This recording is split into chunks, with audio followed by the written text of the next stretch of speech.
Sudah saatnya kawan mengirimkan SMS di 082144942696.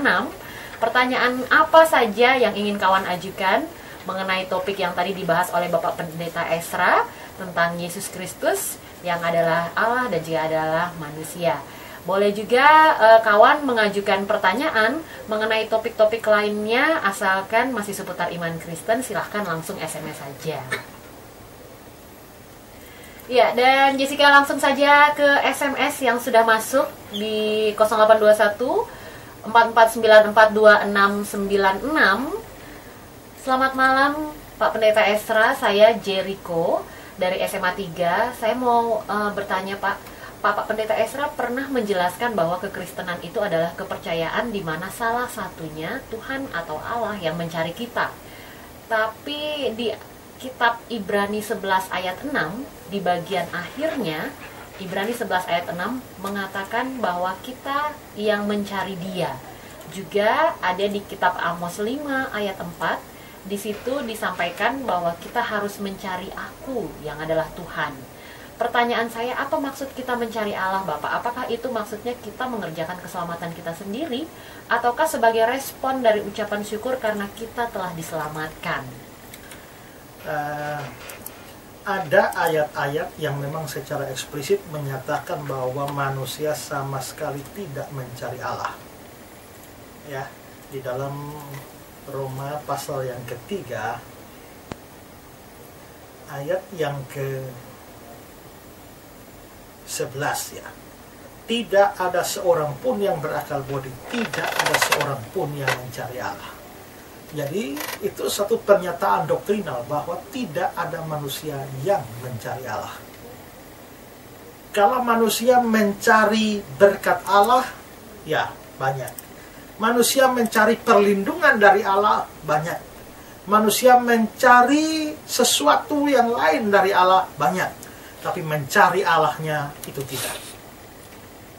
Mencari ketenangan bisa, tapi mencari Allahnya tidak. Dan ayat itu secara eksplisit mengatakan demikian. Kalau kita menafsirkan bahwa manusia mencari Allah, maka jelas itu menabrak ayat ini. Kalau kita melihat di dalam catatan kitab Kejadian, pada waktu Adam dan Hawa berbuat dosa, mereka lalu bersembunyi. Lalu pada waktu itu Allah lah yang mencari mereka. Di manakah engkau? Pada waktu mereka berdosa, bukan mereka mencari Allah, tapi justru mereka menjauh dari Allah, bersembunyi dari Allah. Tapi Allah lah yang mencarinya. Dan berkata bahwa dia bertanya, di manakah engkau? Lalu selanjutnya di dalam Lukas pasal yang ke-19, ayat yang ke-10 dikatakan, sebab anak manusia datang untuk mencari dan menyelamatkan yang hilang. Berarti yang hilang itu adalah manusia. Yang hilang itu adalah manusia berdosa. Dan Yesus Kristus datang untuk mencari kita. Nah, kalau kita mencari Allah, artinya Allah lah yang hilang. Lalu kita yang mencari. Nah, karena itu maka kita harus menyimpulkan bahwa memang manusia tidak bisa cari Allah. Allah yang mencari manusia. Tetapi bagaimana dengan ayat-ayat yang menunjukkan bahwa manusia itu disuruh mencari Allah atau bisa mencari Allah? Ayat-ayat yang saudara sebutkan tadi, maupun juga misalnya dalam Yesaya pasal 55 ayat 6. Carilah Tuhan selama dia berkenan ditemui. Kita disuruh mencari. Nah, apakah ayat-ayat ini bertentangan? Tidak. Karena ayat-ayat itu prinsipnya begini. Allah yang mencari manusia, manusia tidak cari Allah. Tapi setelah Allah mencari manusia atau Allah bekerja di dalam diri manusia, barulah memungkinkan manusia itu mencari Allah. Jadi manusia, mengapa manusia bisa cari Allah? Manusia bisa cari Allah kalau Allah terlebih dahulu mencari dia. Kalau Allah sudah bekerja terlebih dahulu di dalam dia, makanya dia bisa mencari Allah. Di dalam Yohanes pasal 6 ayat 44 dikatakan, tidak ada seorang pun yang dapat datang kepadaku jikalau dia tidak ditarik oleh Bapa yang mengutus aku. Jadi tidak ada orang bisa datang kepada Tuhan Allah kalau dia tidak ditarik. Tidak datang pada Yesus kalau tidak ditarik oleh Bapa.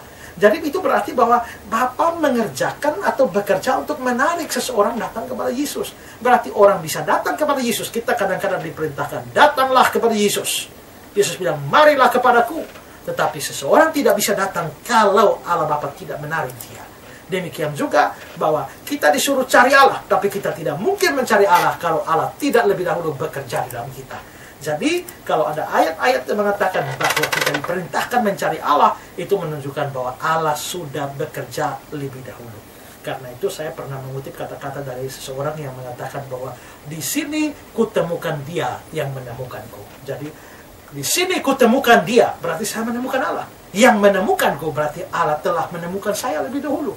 Nah, karena Allah menemukan saya, memungkinkan saya bisa menemukan Dia.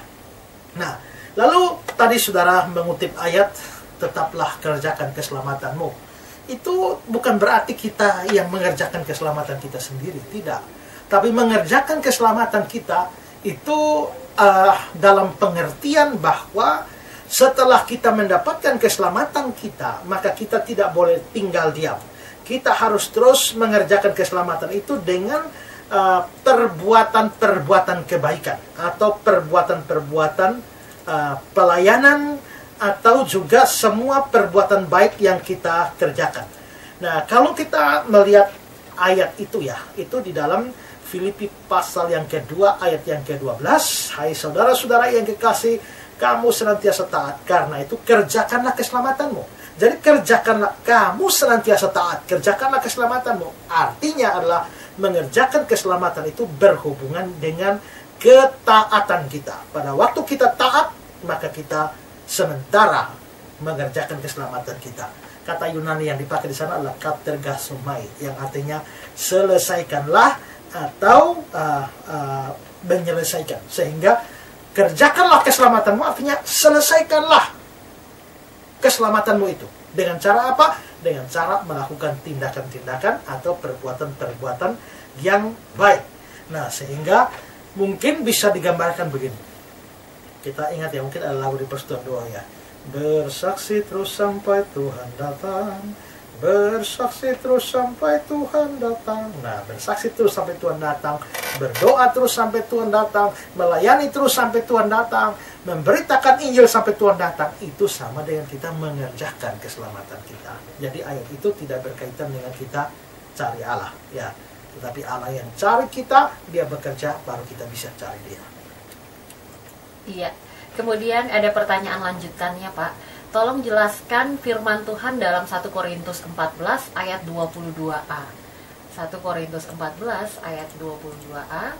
Di situ mengatakan bahwa bahasa roh bagi orang yang tidak beriman. Apa maksudnya itu, Bapak? Apakah bahasa roh bagi orang yang tidak beriman dalam arti tidak percaya? 1 Korintus pasal 14 ayat yang ke-22. Karena itu karunia bahasa roh adalah tanda bukan untuk orang yang beriman, tapi untuk orang yang tidak beriman. Sedangkan karunia untuk bernubuat adalah tanda bukan orang yang tidak beriman, tetapi untuk orang beriman. Nah, di sini saudara perlu tahu bahwa konteks keseluruhan dari 1 Korintus pasal 14 ini adalah Paulus sementara menegur atau memberikan pengajaran, nasihat, teguran kepada jemaat Korintus yang terlalu mendewakan karunia bahasa roh. Nah, karena di situ maka konteks 1 Korintus pasal 14 ini adalah Paulus sementara membandingkan dua karunia, yaitu karunia bahasa roh dan karunia bernubuat. Di mana Paulus merendahkan karunia bahasa roh dan meninggikan karunia bernubuat. Nah, karunia bernubuat itu bukan soal ramalan saja ya. Tapi bernubuat itu termasuk di dalamnya adalah memberitakan firman. Jadi maksudnya Paulus begini, memberitakan firman Tuhan itu jauh lebih penting daripada bahasa roh. Karena itu orang yang mempunyai karunia bernubuat itu jauh lebih baik dari orang punya karunia berbahasa roh. Karunia bernubuat jauh lebih penting daripada karunia berbahasa roh. Mengapa? Karena nah, itu ada banyak hal yang dibicarakan. Tapi di ayat 22 ini, karunia bahasa roh itu tanda bagi orang-orang tidak beriman. Sedangkan karunia bernubuat adalah tanda bagi orang-orang yang beriman. Jadi maksudnya gini, kalau kita lihat di Kisah pasal 2 ya. Di Kisah pasal 2 itu kan tahu-tahu murid-murid berbahasa roh kan. Tapi apakah orang-orang itu sudah beriman? Belum. Mereka bukan orang-orang beriman pada waktu mereka melihat bahasa roh itu. Lalu mereka bilang, wah, mereka kaget karena bagaimana mungkin orang-orang ini berbicara dalam bahasa yang kita pakai di negeri asal kita? Ya. Jadi orang-orang itu tidak percaya. Mereka orang-orang yang tidak percaya lalu akhirnya melihat bahasa roh. Ya. Lalu mungkin ada yang sebagian menjadi percaya, sebagian juga tidak. Jadi dengan kata lain, karunia bahasa roh ditunjukkan kepada orang yang tidak percaya.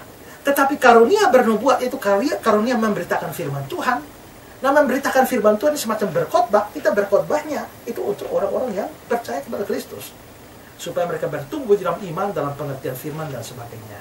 Jadi, maksudnya bukan orang yang berbahasa roh itu yang tidak beriman. Tapi karunia itu ditujukan kepada orang yang tidak beriman. Sedangkan yang bernubuat itu untuk orang yang beriman. Nah,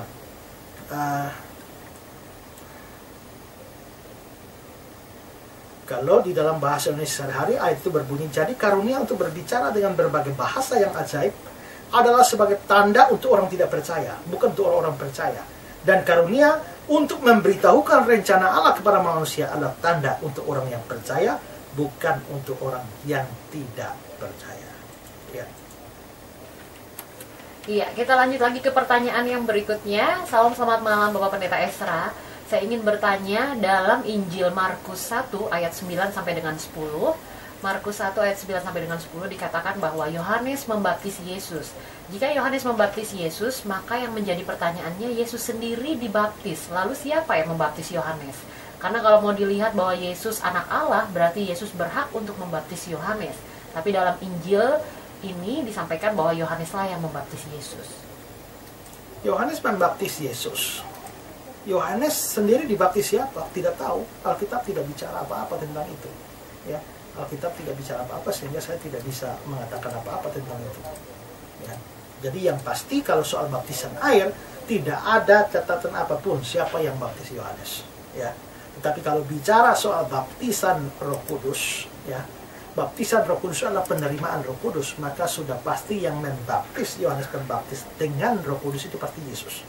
Yohanes sendiri pernah berkata bahwa aku membaptis kamu dengan air, tapi dia yang akan datang yang lebih berkuasa daripadaku, membuka tali kasutnya pun aku tidak layak. Dialah yang akan membaptis dengan Roh Kudus dan dengan api. Nah, membaptis dengan Roh Kudus itu artinya sama dengan memberikan Roh Kudus. Nah, Yohanes ini sebagai orang beriman, dia ada Roh Kudusnya. Berarti Yohanes sendiri pasti sudah menerima baptisan Roh Kudus. Sedangkan baptisan airnya tidak ada penjelasan apa-apa dalam kitab suci. Ya. Iya, baik. Kita lanjut lagi ke pertanyaan yang berikutnya. Selamat malam, saya mau bertanya, mengapa orang yang mati dalam Kristus dibangkitkan? Mohon penjelasannya Bapak Pendeta. Karena dia mesti masuk ke surga atau masuk ke neraka itu beserta dengan tubuhnya. Pada waktu dia mati, dia sudah masuk surga atau neraka, tergantung dia beriman atau tidak. Tapi yang pergi ke surga atau neraka itu hanya cuma jiwa atau rohnya. Misalnya, saudara mati besok. Kalau saudara mati besok, maka saudara orang beriman, jiwa saudara sudah di surga. Tapi tubuh saudara belum. Masih nanti dikuburkan di kekuburan. Tapi kalau saudara belum percaya, saudara tidak percaya, saudara akan mati masuk neraka. Jiwamu masuk neraka persis waktu mati. Tapi tubuh saudara belum, masih di kuburan. Nanti Tuhan Yesus datang kali kedua, baru itu dibangkitkan. Dibangkitkan untuk apa? Dibangkitkan untuk nanti tubuhnya di-upgrade. Tubuhnya di-upgrade menjadi seperti tubuh Yesus pada waktu dia bangkit. Atau yang dalam bahasa Alkitab disebut sebagai tubuh kemuliaan. Nah, dibangkitkan, lalu nanti akan digabungkan pada pengadilan yang terakhir, digabungkan bersama-sama dengan jiwa atau rohnya di dalam surga atau di dalam neraka. Jadi mengapa perlu ada kebangkitan orang mati? Supaya tubuhnya itu bisa dibangkitkan untuk bisa sama-sama masuk surga atau masuk ke neraka. Kalau tidak, maka tubuhnya tidak pergi ke sana, hanya jiwa atau roh saja. Ya. Iya, lanjut lagi. Selamat malam Bapak Pendeta Esra, saya Vika. Saya mau bertanya, apa maksud manusia menyembah diri sendiri, menyembah materi, dan juga menyembah hasil karya sendiri? Manusia menyembah diri sendiri, menyembah materi, dan menyembah hasil karya sendiri, Pak. Yaitu mungkin bicara itu tentang berhala ya. Kalau kita lihat firman Tuhan, jangan ada padamu Allah lain di hadapanku. Nah, Allah lain di hadapanku ini tidak hanya menunjuk kepada Allah atau dewa-dewa lain, seperti dalam konteks perjanjian lama ada dewa dewa Molok atau juga dewa-dewa orang Filistin dan sebagainya. Itu dilarang pada waktu itu. Tetapi juga pengertian hukum itu sangat luas. Jangan ada padamu Allah lain di hadapanku. Nah, Allah lain itu bisa saja diri kita sendiri. Kita merasa mengandalkan, kita kuat, maka kita mengandalkan diri kita sendiri. Lakukan apa-apa tidak perlu berdoa. Kita begitu percaya diri, merasa bahwa seluruhnya tergantung di tangan kita. Itu namanya mendewakan diri sendiri. Ya. Nah, saya ingat ya, Tancredo Neves pada waktu kampanye, dia begitu yakin dia menang. Sampai dalam satu kampanye dia bilang, jikalau saya mendapatkan sekian persen dari suara pemilihku, maka Tuhan pun tidak bisa geser saya dari kursi presiden. Maka saudara, akhirnya dalam pemilu itu dia berhasil mendapatkan suara dan keluar sebagai pemenang pemilu. Dan dia berkata, Tuhan pun tidak bisa geser saya dari kursi presiden. Nah, apa yang terjadi? Dia menang pemilu, tetapi tibalah saatnya besok hari itu dia mesti dilantik menjadi presiden. Tapi apa yang terjadi, saudara? Sore ini, besok pagi mau lantik, sore ini sakit kepala. Begitu dilarikan ke rumah sakit, sebelum sampai rumah sakit mati. Nah, mati, dan akhirnya orang mulai menulis, dan Tuhan pun menggeser dia dari kursi presiden. Berarti dia menjadikan dirinya sendiri Tuhan atas dirinya sendiri. Nah, itu sesuatu pemberhalaan. Atau juga, jangan, apa tadi? Menyembah diri sendiri, kemudian menyembah materi dan hasil menyembah karya materi. sendiri. Menyembah materi itu adalah menganggap bahwa uang itu segala-galanya, ya, uang itu segala-galanya, dan karenanya maka hidupnya hanya dihabiskan untuk uang saja. Ya, dulu saya waktu kecil ada lagu begini. Apa yang dicari orang uang, apa yang dicari orang siang malam pagi petang, uang, uang, uang bukan Tuhan Yesus. Jadi uang itu dianggap segala-galanya. Ingat, kitab suci berkata bahwa akar segala kejahatan itu adalah cinta uang. Jadi kita memang perlu uang. Semua orang perlu uang, tetapi kita harus sadar bahwa hidup kita tidak bergantung kepada uang. Ada saatnya di mana uang itu tidak lagi berfungsi. Uang tidak lagi menjadi, ketika uang tidak bisa menjadi alat tukar. Ada satu kalimat yang sangat indah. Dia bilang, uang dapat membeli rumah, tapi tidak dapat membeli keluarga. Uang dapat membeli tempat tidur, tapi bukan tidur yang nyenyak. Uang dapat membeli jam dinding, tapi tidak dapat membeli waktu. Uang dapat membeli buku, tapi bukan pengetahuan. Uang dapat membeli makanan, tapi bukan rasa untuk menikmatinya. Uang dapat membeli kedudukan, tapi bukan hormat. Uang dapat membeli darah, tapi bukan kehidupan. Uang dapat membeli obat, tapi bukan kesehatan. Uang dapat membeli seks, tapi bukan kasih. Uang dapat membeli asuransi, tapi bukan keselamatan. Uang dapat membeli Alkitab, tapi bukan iman. Uang dapat membeli agenda, tapi bukan masa depan. Uang dapat membawa saudara kemana saja, kecuali ke surga. Nah, jadi itu menunjukkan bahwa ada batas dari uang. Sehingga kalau orang yang menghabiskan seluruh hidupnya untuk mencari uang, maka sebenarnya dia adalah budak dari uang. Itu namanya berhala. Maka itu namanya menuhankan atau mendewakan materi. Lalu juga ada mentuhankan hasil apa tadi? Hasil karya sendiri. Hasil karya sendiri. Merasa bahwa hasil karya sendiri adalah yang paling hebat. Ini contoh paling nyata adalah sama seperti ketika kapal Titanic selesai dibuat. Begitu dia mau berlayar, orang bertanya, seberapa amankah kapal ini? Lalu yang membuat mengatakan, Tuhan pun tidak bisa menenggelamkannya. Berarti dia merasa bahwa hasil karya itu begitu luar biasa. Tapi apa yang terjadi? Tuhan membalik kondisi itu. Justru Titanic dalam pelayaran perdana menabrak gunung es dan mati, begitu ribuan orang mati dalam pelayaran perdana. Orang-orang pada zaman Menara Babel, mereka mendirikan, marilah kita mendirikan sebuah kota dan sebuah menara yang ujungnya sampai ke langit. Marilah kita cari nama, supaya kita jangan terserah ke seluruh bumi. Berarti mereka mau mendewakan hasil karya mereka. Mereka mau mentuhankan hasil karya mereka. Tapi justru Tuhan mengacaukannya, sehingga pada akhirnya pembangunan Menara Babel itu menjadi rusak total. Nah, dari situ kita bisa melihat bahwa mendewakan diri sendiri, mendewakan materi, mendewakan hasil karya, semua itu adalah berhala. Ya, itu berhala. Seorang mengatakan berhala zaman modern ini bukan apa yang kau taruh di meja pemujaan, lalu kau sujud menyembah, bukan itu. Tapi berhala zaman modern ini adalah apa yang kau ingini secara berlebih-lebihan. sampai mengganggu hubunganmu dengan Tuhan. Kalau itu terjadi, saudara jatuh pada penyembahan berhala, melanggar hukum yang pertama, jangan ada padamu Allah lain di hadapanku. Ya. Iya, lanjut lagi ke pertanyaan yang berikutnya. Salam selamat malam Bapak Pendeta, saya Laura di Tabun, Pak. Jika kita mempunyai keinginan untuk menjadi seorang penginjil, tapi rasanya belum terpanggil oleh Tuhan, apakah yang harus kita lakukan, Bapak? Kalau untuk melayani Tuhan, ya, saudara harus bisa membedakan melayani Tuhan di dalam profesi saudara atau melayani Tuhan secara full time. Nah, kalau saudara mengatakan ingin menjadi penginjil itu juga tidak harus melepaskan semua profesi. Karena sekarang ini dengan banyaknya training-training penginjil, ada guru tapi dia penginjil. Ada tukang jual jagung tapi dia penginjil, ya. Ada penjual sayur tapi dia penginjil. Ada tukang ojek tapi dia penginjil, dan itu banyak. Nah, karena itu maka untuk panggilan semacam itu menurut saya rasanya aneh kalau saudara merasa bahwa belum terpanggil. Saudara kepengen jadi penginjil tapi belum terpanggil. Tidak. Tuhan mau semua orang Kristen itu justru menginjil, ya.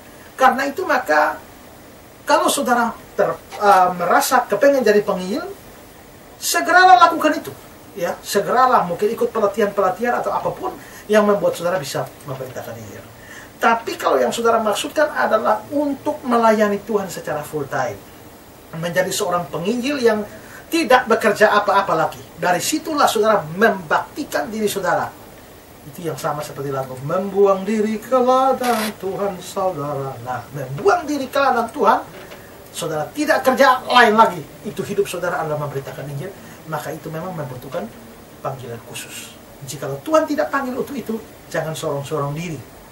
Nah, tetapi kalau Tuhan panggil, tidak boleh lari seperti Yunus. Nah, kalau saudara tidak dipanggil Tuhan, jangan memaksakan diri. Nah, saudara harus berdoa, bergumul sungguh-sungguh, yakin bahwa Tuhan memang menghendaki saudara untuk itu. Kalau Tuhan menghendaki saudara untuk itu, maju. Tapi kalau tidak ada keyakinan untuk itu, jangan membawa diri ke sana, tapi cukup saudara rajin memberitakan Injil dalam profesi saudara saja. Sampai Tuhan memberi keyakinan bahwa memang dia mau saudara menjadi seorang full timer di ladang Tuhan. Ya. Oke, kita lanjut lagi ke pertanyaan yang berikutnya.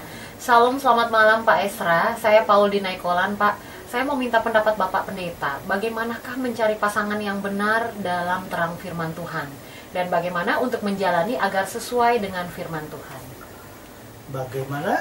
Bagaimanakah mencari pasangan yang benar dalam terang firman Tuhan? Dan bagaimana menjalani? Ya, yang bertanya nama siapa? Paul di Naikolan. Laki-laki ya? Iya. Kalau begitu maka mencari pasangan yang benar. Kalau saudara Paul laki-laki, maka pasangan saudara pertama-tama saudara harus pastikan mesti perempuan.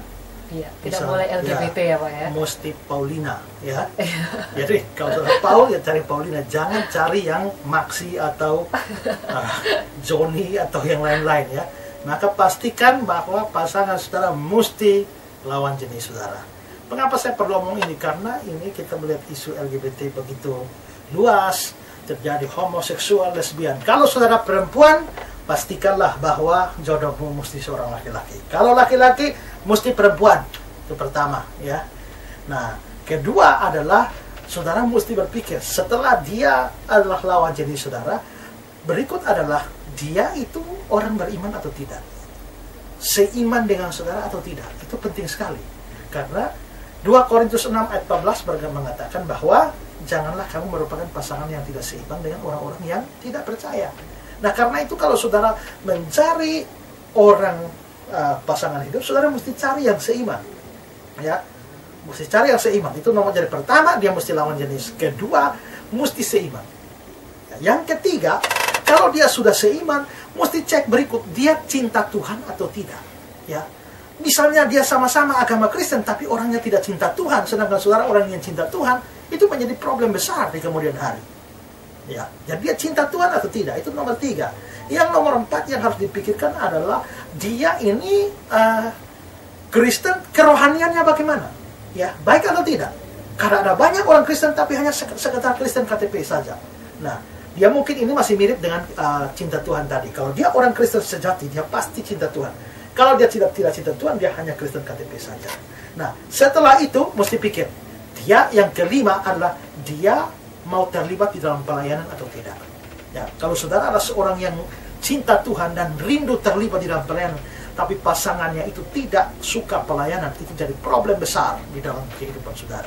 Ya, karena itu maka ini harus dipikirkan. Selanjutnya yang nomor 6 dan seterusnya ini, saudara mesti memikirkan kecocokan, ya, kecocokan di dalam berelasi. Ya, nah ini penting sekali untuk dipikirkan. Kalau saudara adalah seorang pendiam, lalu saudara juga mencari dia seorang pendiam, nah saudara bayangkan apa yang akan terjadi dengan rumah tangga saudara. Kalau saudara itu cerewetnya luar biasa, saudara cari sesama cerewet luar biasa, itu jadi bagaimana? Kecocokan ini bukan berarti sama ya, karena panci dan tutup panci itu tidak sama, tapi cocok. Saudara tidak mungkin masak air pakai panci lalu tutupnya juga pakai panci, tidak bisa kan? Mesti panci dan tutup panci. Panci itu bentuknya tidak sama dengan tutup panci, tapi begitu kita bersama-sama klop, cocok. Nah, jadi kecocokan itu yang perlu saudara lihat. Karena itu maka pacaran kalau baru 3 bulan lalu mau nikah tuh saya heran. Bagaimana saudara bisa mengenal dia secara baik? Saya pernah baca di satu majalah ya. Orang ketemu di bandara, lalu naksir-naksiran, 3 bulan kemudian mau nikah. Jadi setelah itu berpisah, hanya tukar nomor HP dan akhirnya hubungan jarak jauh, lalu akhirnya melamar dan menikah. Dan saudara, pada waktu menikah baru dia tahu bahwa ternyata istrinya itu laki-laki. Jadi dia menulis kesaksian dalam majalah itu dengan judul "Ternyata Istriku Laki-laki". Nah, itu karena terlalu cepat ya. Bagi saya usia 3 bulan, menurut saya itu paling cepat tuh saudara perlu 1 tahun untuk saling mengenal, memahami satu sama lain, sehingga saudara lalu bisa membangun hubungan yang lebih baik, saling memahami, saling mengenal satu sama lain ya.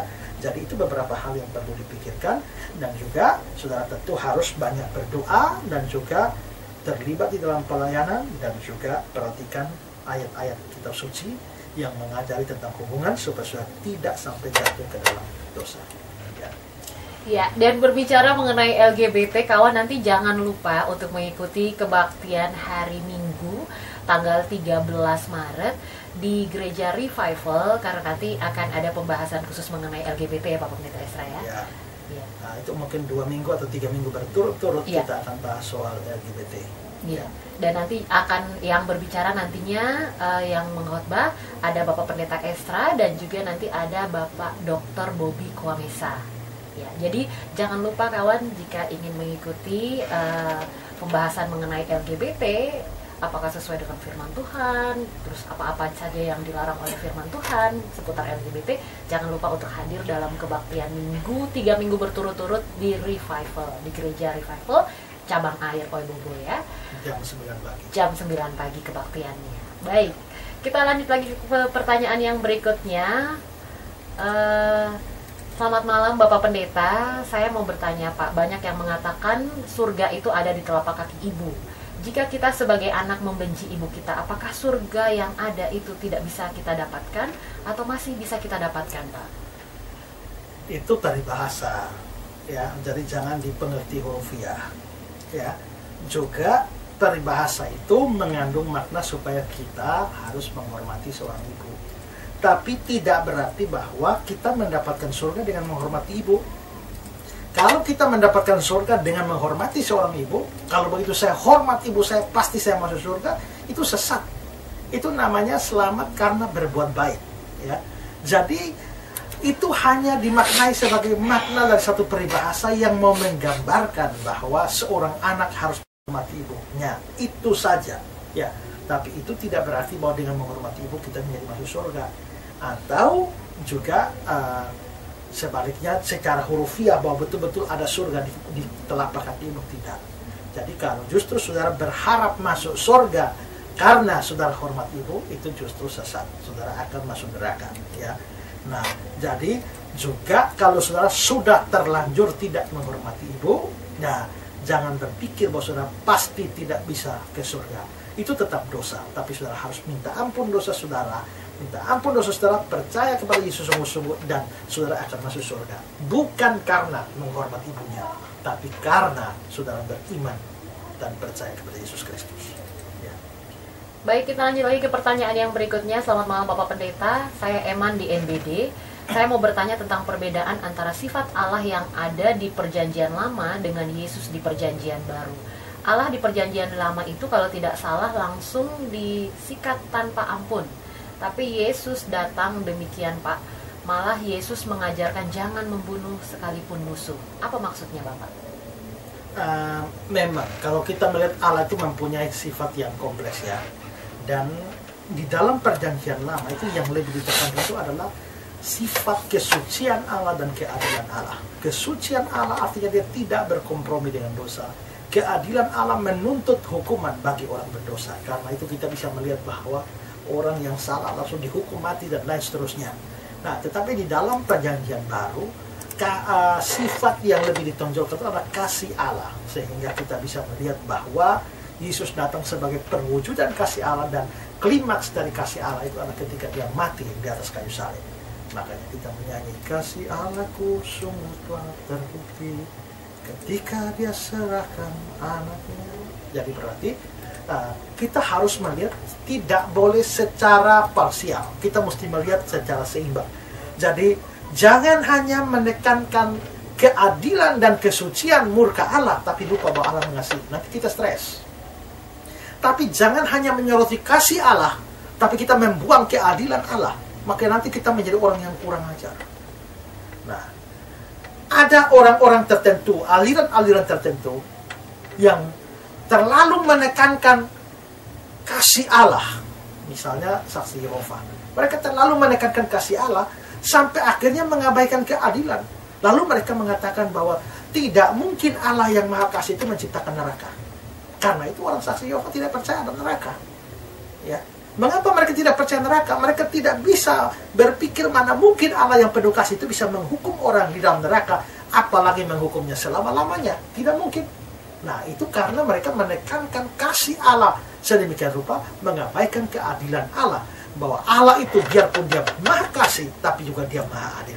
Karena itu maka di dalam kitab Nahum 1 ayat yang ketiga, dia bilang, Tuhan itu panjang sabar. Berarti dia Maha Kasih kan?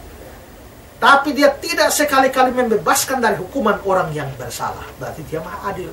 Jadi di situ Perjanjian Lama memang dia bicara kasih Allah, tapi dia lebih menonjolkan kesucian dan keadilan. Perjanjian Baru juga bicara kesucian dan keadilan, tapi dia lebih menonjolkan kasih. Untuk mendapatkan gambaran yang komplit tentang sifat Allah, kita mesti melihat kedua-duanya bersama-sama.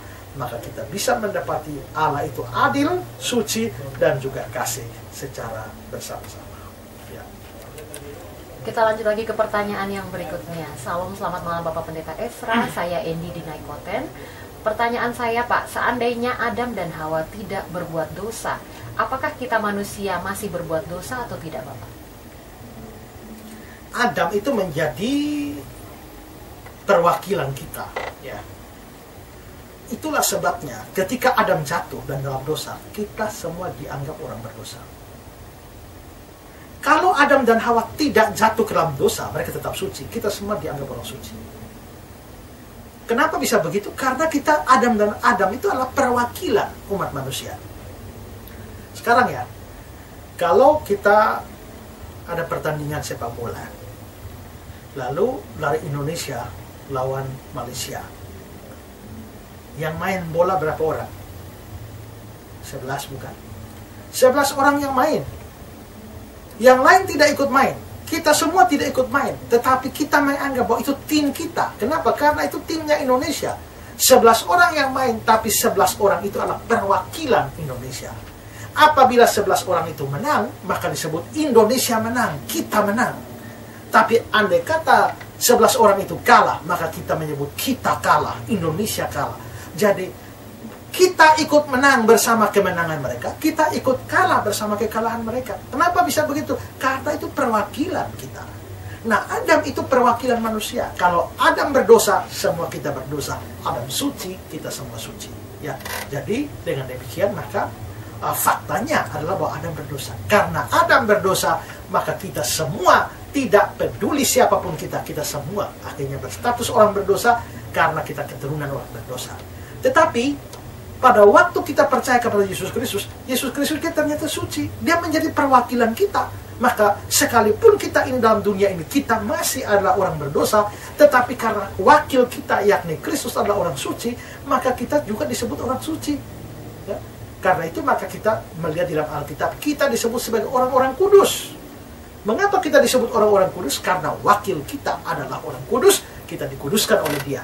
Ya, tetapi pada waktu kita tidak percaya kepada Kristus, wakil kita mesti Adam. Maka Adam berdosa, kita semua berdosa. Nah, tetapi Kristus akan memang datang karena kejatuhan. Seandainya Adam dan Hawa memang tidak jatuh dalam dosa, maka kita semua tetap dianggap sebagai orang kudus karena Adam adalah wakil kita. Ya. Selamat malam, Bapak Pendeta Esra. Saya ingin bertanya, Pak. Dalam hal kita memberi dan meminta maaf, bagaimana jika kita telah berniat meminta maaf, tetapi orang yang bersangkutan menolak untuk memaafkan kita? Apakah bisa jika kita hanya berdoa kepada Tuhan dan untuk menyelesaikan hal itu hanya melalui doa, Bapak Pendeta? Jika seandainya kita ingin memberi dan meminta maaf, bagaimana kalau orang yang kita berniat untuk meminta maaf, orang yang bersangkutan menolak untuk memaafkan kita? Apakah bisa jika kita hanya meminta maaf mungkin hanya melalui doa saja, atau kita berdoa untuk dia, Bapak? Ya, kalau kita sudah berniat meminta maaf, tapi kalau dia tidak mau, apa boleh buat ya? Ada satu ayat di dalam Roma 12 ayat 18, dibilang begini, sedapat-dapatnya, kalau hal itu bergantung padamu, hiduplah dalam perdamaian dengan semua orang. Sedapat-dapatnya kalau itu bergantung padamu. Ayat ini di dalam terjemahan lama itu berbunyi, jikalau boleh, dengan seboleh-bolehnya dari pihak kamu, hendaklah kamu berdamai dengan orang sekalian. Jadi dari pihak kamu harus mau berdamai. Alkitab terjemahan Indonesia sehari-hari mengatakan, dari pihakmu berusahalah sedapat mungkin untuk hidup damai dengan semua orang. Dari pihak kamu. Jadi kalau itu bergantung pada kita, maka kita harus mau berdamai. Tapi kalau itu kita mau berdamai, tapi dari pihak yang lain itu sudah tidak mau, itu di luar tanggung jawab kita. Ya, maka memang kita mungkin jangan cepat putus asa dalam hal seperti itu. Pertama, kita mesti, selain kalau kita sudah mau minta maaf tapi dia tidak mau bertemu atau tidak mau memaafkan, kita mungkin jangan putus asa. Kita mungkin bisa meminta bantuan saudara seiman yang lain untuk bisa menjembatani supaya terjadilah perdamaian. Ingat bahwa kita diperintahkan bukan hanya untuk tidak membenci, tapi bahkan untuk berdamai. Kita bukan hanya diperintahkan untuk tidak benci, tetapi juga untuk kita mengasihi. Ya, jadi kita harus berusaha. Jadi kalau kita punya usaha untuk berdamai belum berhasil, kita bisa minta bantuan pihak ketiga. Jikalau itu tidak berhasil pun, kita boleh membawa itu di dalam doa supaya kasih Tuhan menjamah hati dia dan pikiran dia sehingga dia mau terbuka untuk hidup di dalam perdamaian dengan kita. Ya, jadi bisa saja itu dilakukan. Baik, kita lanjut lagi ke pertanyaan yang berikutnya. Selamat malam Bapak Pendeta Esra, saya Endi di Naikoten. Saya mau bertanya, kenapa kita manusia harus membutuhkan Roh Kudus, Pak? Mengapa manusia membutuhkan Roh Kudus? Kalau kita membaca ya, di dalam Kejadian pasal yang ke-6, ayat yang ke-3, berfirmanlah Tuhan, rohku tidak akan selama-lamanya tinggal dalam manusia, karena manusia itu adalah daging, tapi umurnya akan 120 tahun saja. Berfirmanlah Tuhan, rohku tidak akan selama-lamanya tinggal dalam manusia. Nah, kalau kita membaca dalam kitab Kejadian, pada waktu Tuhan menciptakan manusia, dia memberikan rohnya. Tetapi di Kejadian pasal 6 ini, pada waktu manusia berdosa, dia menarik kembali rohnya. Rohnya tidak tinggal selamanya di dalam manusia. Lalu pada waktu ada orang-orang tertentu yang diberikan tugas-tugas tertentu, dikatakan roh Allah menghinggapi dia. atau diam pada dia. Tapi begitu dia berbuat salah atau berbuat dosa, maka roh Allah bisa meninggalkan dia. Makanya kita membaca di dalam Alkitab, lalu roh Allah meninggalkan Saul. Waktu Daud berbuat dosa dengan berzina sama Betsheba, lalu dalam doa pengakuan dosa dia, dalam Mazmur 51 dia bilang, jangan ambil rohmu daripadaku. Berarti memang ada kemungkinan untuk roh meninggalkan. Itu di dalam perjanjian lama. Kalau perjanjian baru, roh itu diberikan selama-lamanya untuk kita, ya. Jadi roh tidak pernah meninggalkan kita lagi. Nah, mengapa? Pertanyaannya tadi gimana?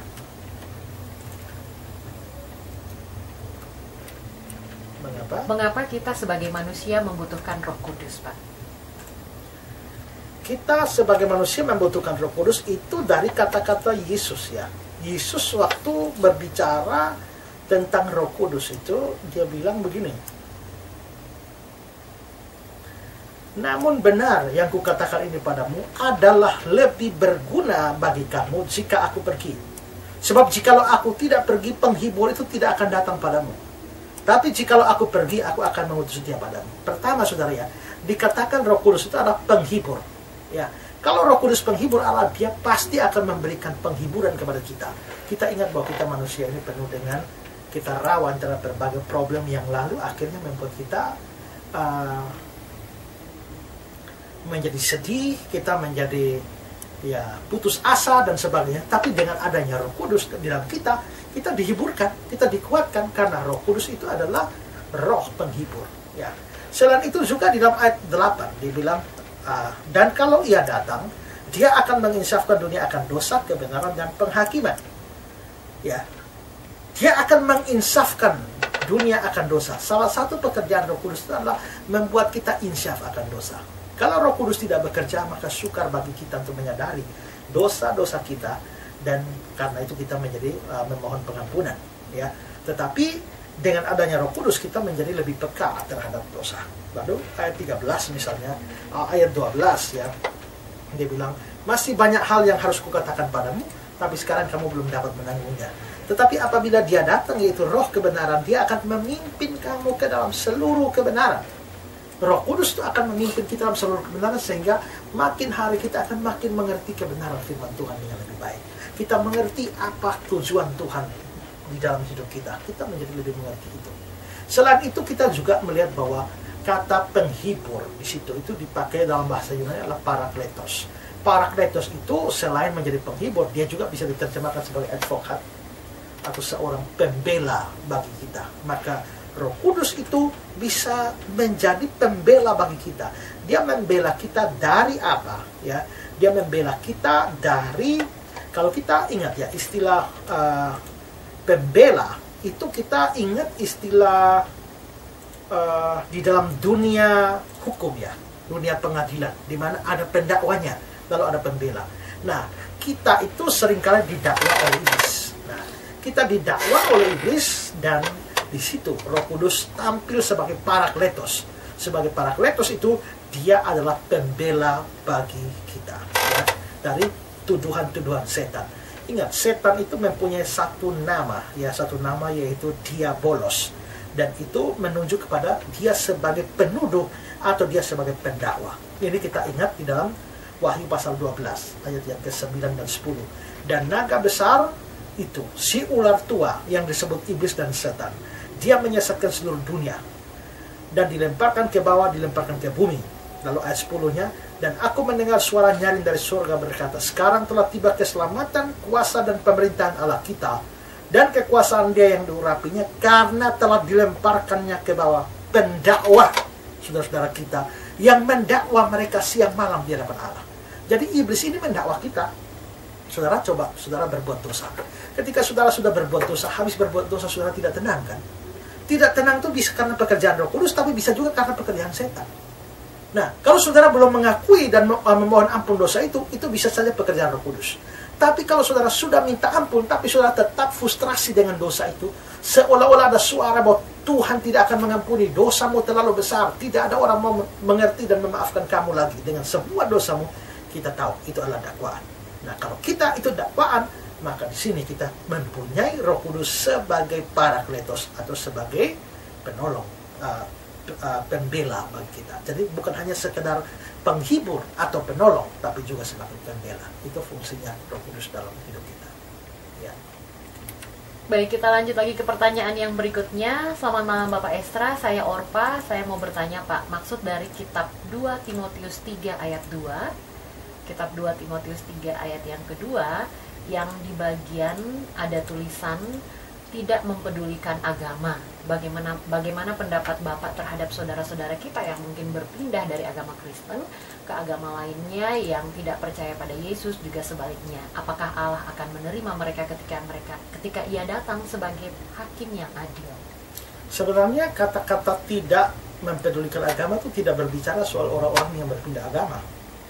Tetapi itu menunjukkan bahwa orang-orang yang sebenarnya tetap di dalam agamanya, tetapi mereka tidak memusingkan atau bersikap acuh tak acuh terhadap agama, itu tidak mau memusingkan semua hal-hal yang berkaitan dengan agama. Kalau ayat itu di dalam bahasa Indonesia sehari-hari, dia bilang begini, mereka itu suka menghina orang, memberontak terhadap orang tua, tidak tahu berterima kasih, dan membenci hal-hal rohani. Jadi tidak pedulikan agama itu dianggap seperti membenci hal-hal rohani. Jadi tidak suka berdoa, tidak tertarik dengan belajar firman Tuhan. Ya, kalau dia terpaksa pergi ke gereja pun dia hanya mencari gereja yang kira-kira cepat selesai. Ya, cepat selesai, kalau perlu khotbah 5 menit pulang. Tidak ada kerinduan rohani dan sebagainya. Berarti memang dia tidak mempunyai kerinduan kepada hal-hal rohani. Ya, dan juga misalnya juga di dalam Alkitab King James, dia menerjemahkan lovers of pleasures more than lovers of God. Dia lebih mencintai kesenangan-kesenangan dunia ini daripada mencintai Allah. Jadi dia lebih suka dunia ini dengan semua kenikmatannya daripada mencintai Allah dengan sungguh-sungguh. Itu di dalam Alkitab King James diterjemahkan demikian. Nah, atau juga di dalam Alkitab Contemporary English Version diterjemahkan, these people will hate everything that is good. Ya, orang ini itu membenci segala sesuatu yang baik. Ya, segala sesuatu yang baik. Nah, jadi kelihatannya itu tidak berbicara soal orang-orang yang pindah agama, tapi orang-orang yang ada di dalam agama itu, tapi tidak mau pusing dengan urusan-urusan rohani, tidak cinta Tuhan, tapi lebih cinta dunia ini daripada cinta Tuhan. Jadi ayat itu tidak berkenaan dengan orang yang pindah agama. Soal orang pindah agama, memang mereka berdosa. Tapi kalau mereka kembali kepada Tuhan, Tuhan pasti akan menerima dan mengampuni mereka. Kalau mereka tidak kembali, maka mereka tetap itu orang-orang murtad yang akan binasa dan akan masuk ke neraka. Iya, kita lanjut lagi ke pertanyaan yang berikutnya. Selamat malam Bapak Pendeta, saya mau tanya, kalau orang meninggal yang takut Tuhan dan hidup di dalam kebenaran, apakah nantinya mereka langsung masuk surga atau ada di alam lain, Bapak? Begitupun sebaliknya. Tidak ada alam lain ya. Orang mati langsung masuk surga. Bagi yang percaya, tidak percaya langsung masuk neraka. Tidak ada alam lain, tidak ada tempat penantian, tidak ada sama sekali. Tidak ada yang namanya Sheol Hades sebagai tempat penantian, itu salah penafsiran. Begitu orang mati langsung surga, langsung neraka. Dalam cerita orang kaya dan Lazarus, begitu mati, Lazarus ada di pangkuan Abraham. Seharusnya terjemahan yang tepat adalah pelukan Abraham atau dada Abraham. Berarti Abrahamnya ada di surga, berarti Lazarusnya juga di surga. Tapi sementara Lazarus ada di surga, orang kaya itu sudah menderita sengsara di alam maut. Ya, alam maut itu kata Yunaninya adalah Hades, dan itu adalah neraka. Jadi orang itu masuk surga, langsung neraka. Begitu mati, tidak pergi ke tempat-tempat lain. Lanjut lagi ke pertanyaan yang berikutnya. Salam, selamat malam Bapak Pendeta, saya Tri dari Sulamu. Saya mau tanya Pak, menurut Bapak, orang yang dipilih sebagai pelayan Tuhan, misalnya seperti menjadi seorang majelis, namun orang tersebut belum memiliki pasangan hidup. Lalu seiring berjalannya waktu di tengah pelayanan, ia melakukan pelanggaran, yaitu memiliki pasangan hidup tetapi di luar nikah, Pak. Apakah ia masih pantas dan layak menjadi pelayan Allah, dan apakah ia mendapatkan sanksi baik itu dari gereja maupun dari Tuhan? Itu harus itu kan harus kena dapat disiplin gereja. Jadi pertama kita mesti mengingat ya bahwa apabila saudara mau berdosa, panggil dia 4 mata, tegur. Kalau tidak, bawa 2-3 orang. Kalau tidak, maka dia akan dikenakan siasat gerejawi. Tapi khusus untuk orang yang terlibat di dalam pelayanan, maka dia perlu dipanggil dan juga diberikan kesempatan. Misalnya kalau tahu-tahu dia sudah hamil di luar nikah atau menghamili orang dan sebagainya, maka dia memang harus kena sanksi organisasi dan juga dihentikan dari pelayanan sampai dia menyelesaikan semua masalah rumah tangga yang selesai. Supaya apa? Supaya tidak jadi batu sandungan di dalam pelayanan. Kita lanjut lagi ke pertanyaan yang berikutnya. Selamat malam Bapak Pendeta, saya mau tanya Pak, ada yang mengatakan Yesus adalah tabib yang ajaib, guru, kawan yang sejati, penolong yang setia. Tapi jawaban yang paling dasar dan tepat untuk Tuhan Yesus itu apa Pak? Tergantung relasi kita dengan dia, yang kita maksudkan ya apa. Ya, kalau dia, Yesus itu, kalau disebut sebagai, dia punya banyak jabatan ya. Kalau Yesus itu sebagai raja, kita tuh apa? Kalau Yesus sebagai raja, maka kita itu adalah pelayan-pelayannya. Ya. Kalau Yesus itu dianggap sebagai teman, ya kita juga temannya. Yesus ada sobat kita, sobat dari Galilea. Kalau Yesus itu dianggap sebagai tuan, ya kita budak-budaknya. Kalau Yesus itu dianggap sebagai panglima, maka kita ini adalah bala tentaranya. Ya. Kalau Yesus itu dianggap sebagai saudara, ya, maka dia itu adalah saudara sulung kita. Kita ini adalah saudara-saudaranya atau adik-adiknya, ya, karena Yesus disebut sebagai saudara sulung kita. Lalu apalagi? Tergantung Yesus sebagai apa, ya. Jadi kita lihat konteks pada waktu kita bicara ya, karena Alkitab memang menyebutkan itu semua dalam sebutan ya. Kadang-kadang menyebut dia Allah, dia Tuhan, dia itu penolong, dia sahabat, dia juga saudara sulung dan sebagainya. Semua itu ada di Alkitab ya. Jadi karena itu maka bagi saya tidak ada yang lebih utama, tergantung dalam konteks apa kita membandingkan dia. Ya. Iya, mungkin ada hubungannya dengan itu Bapak Pendeta. Dari Dewi mau bertanya, Dewi pernah ikut kegiatan PA di gerejanya Bapak Esra. Kemudian Bapak Pendeta Esra pernah menjelaskan kalau seorang berbuat salah, kita menegur, menasihati, tapi tidak didengar, tidak berubah, tapi terus-menerus kita mencoba, berarti kita melanggar firman Tuhan. Saya lupa Pak ayat referensinya, mohon penjelasan Bapak Pendeta Esra. Apabila saya mengasihi seseorang yang terus berbuat salah, apakah saya salah? Bukan kalau kita terus menasihati orang lalu kita melawan firman Tuhan, bukan ya. Itu ayat yang dipakai itu adalah Matius pasal yang ke-7 ayat yang ke-6 ya. Janganlah kamu memberikan barang yang kudus kepada anjing, janganlah kamu melemparkan mutiaramu kepada babi, supaya jangan diinjak-injak dengan kakinya lalu dia berbalik dan mengoyak kamu. Nah, apa yang dimaksudkan dengan mutiara atau barang yang kudus ini ya? Jangan memberikan barang yang kudus atau jangan melemparkan mutiara. Nah, tafsiran yang tepat itu adalah barang yang kudus atau mutiara ini kelihatannya lebih kepada Injil atau juga firman Tuhan. Nah, tapi firman Tuhan itu diberikan kepada anjing dan babi. Nanti diinjak-injak dan dikoyak-koyak. Menginjak dan menginjak apa? Menginjak barang kudus itu, menginjak mutiara itu. Berarti ini kepada orang-orang yang bukan saja menolak Injil atau firman Tuhan, tapi menghinanya, menganggapnya sebagai olok-olokan ya. Nah, untuk orang-orang semacam ini kita mesti sadar bahwa kita tidak boleh memberitakan Injil terus pada mereka, memberitakan firman. Jikalau dia sekedar menolak, dia tidak mau percaya, kita memang harus tekun terus beritakan Injil. Tapi kalau dia tidak terima sambil dia mengolok-olok, menjadikan Injil menjadi bahan lelucon, menghina Injil dan sebagainya, jangan teruskan pemberitaan Injil itu kepada orang itu. Kenapa? Karena kalau kita teruskan, kita memberikan kesempatan kepada dia untuk terus menghina dan menjadikan Injil sebagai olok-olokan. Dan kalau kita teruskan, kita menjadi berdosa. Kenapa? Karena kita melanggar Matius pasal 7, jangan memberikan barang kudus kepada anjing, jangan melemparkan mutiaramu kepada babi. Ini babi sudah injak-injak mutiara, kita taruh mutiara terus. Babi injak lagi, kita taruh terus.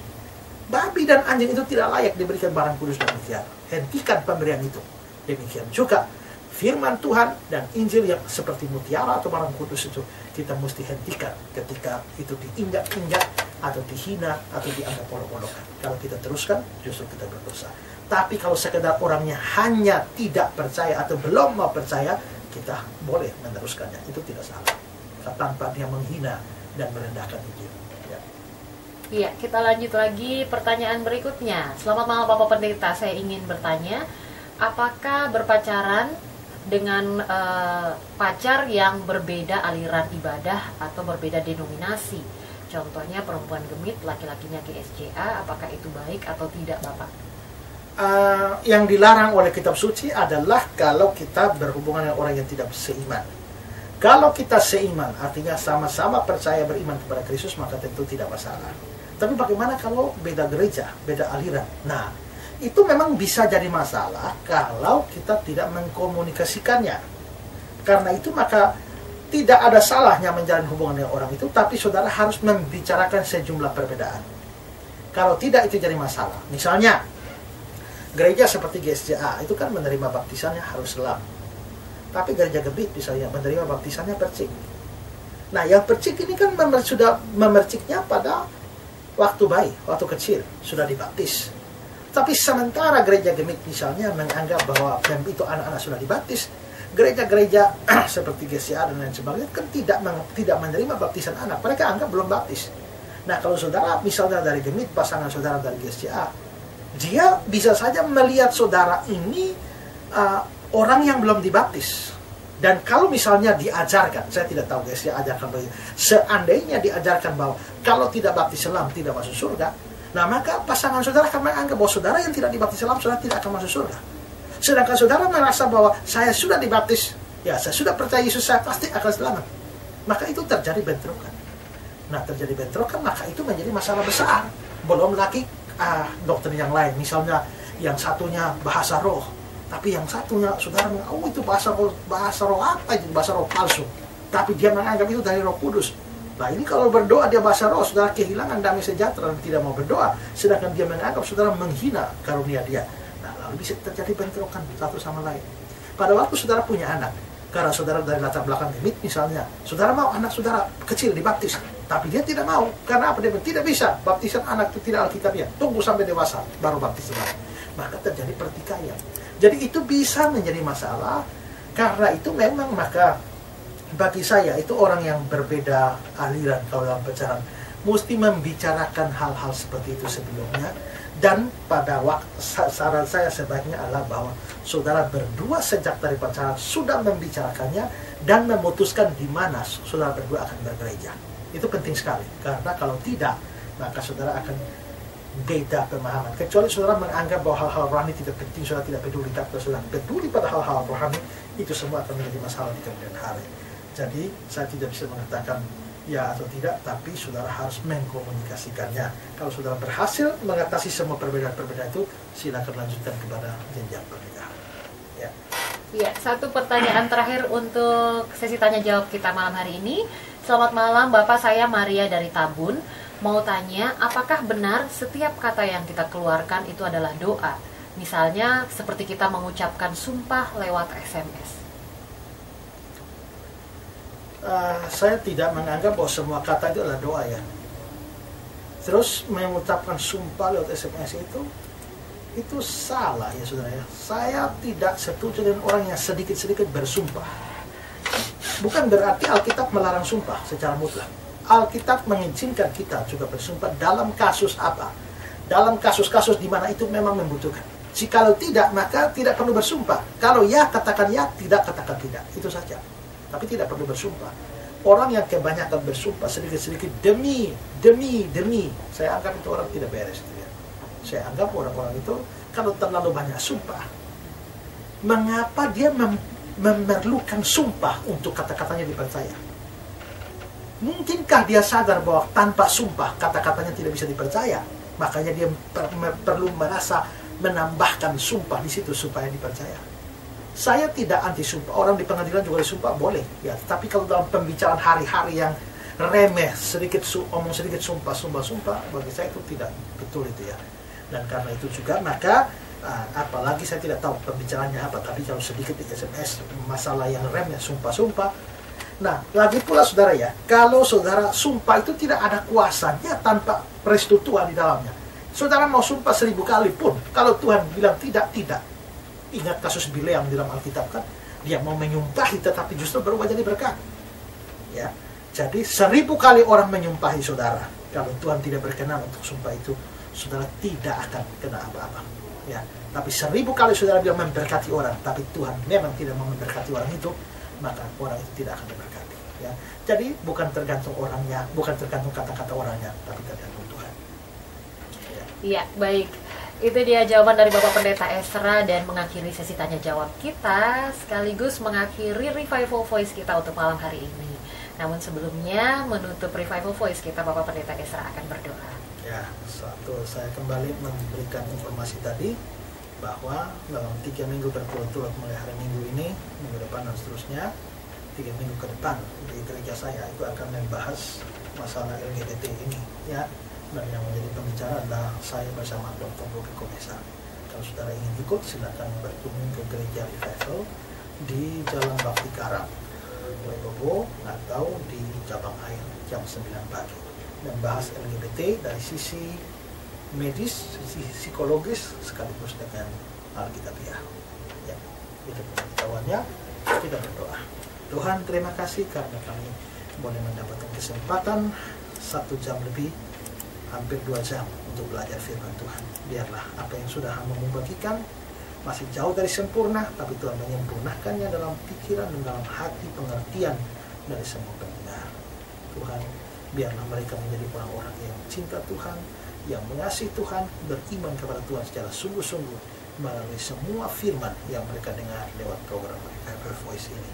Terima kasih Bapak. Kami berdoa untuk radio ini, Tuhan memberkati semua kru yang bekerja di sini, semua penyiar, juga berdoa suatu pemilik radio ini, Tuhan memberkati, memberikan kekuatan, kesehatan, pengembangan radio ini ke depan yang membutuhkan banyak biaya untuk membuat radio ini lebih luas lagi untuk mencapai banyak orang. Kami berdoa Tuhan memberkati dan cukupkan segala berkat, segala kebutuhan untuk bisa memenuhi semua itu Tuhan. Kami kembalikan hormat kemuliaan bagi nama Tuhan dalam nama Yesus kami berdoa. Amin.